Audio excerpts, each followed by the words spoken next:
They wouldn't sit in the right places. We invited my family round like we do every year, and they won't sit in the right places. And fitting 30 people around my dinner table is difficult at best, but it is even more difficult when they won't sit in the right places.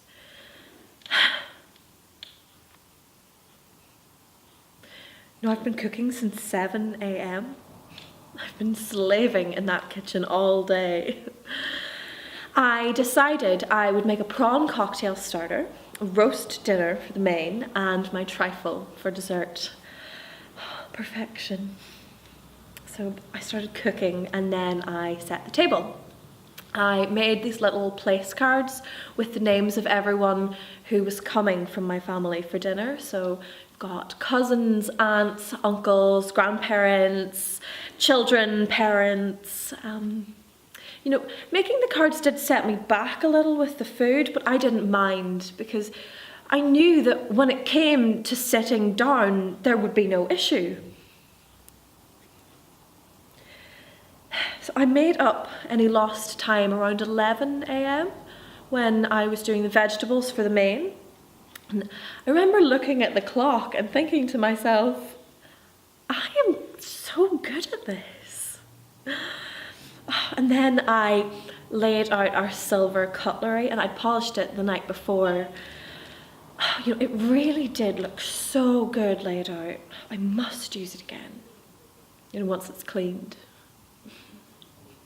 So everyone started to arrive around 1, and my husband took their coats and showed them to the dining room.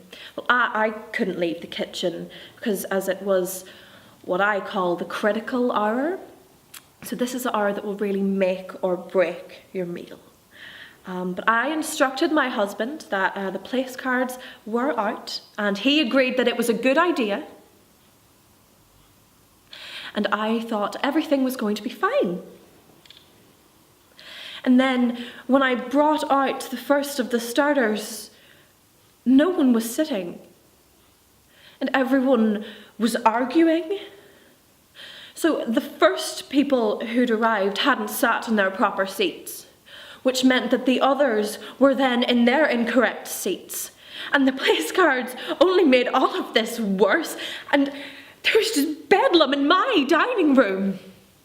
So I'm stood there with the tray and I look at my husband, he just shakes his head. You know, he has never liked that we host this, and now I understand why. So I decided to take matters into my own hands. I made them sit down in their proper seats, and then we sat to eat. Well, my husband and I sat to eat. They were already sat, each with a piece of my silver cutlery protruding from their chests. I was just so happy I found another use for that cutlery.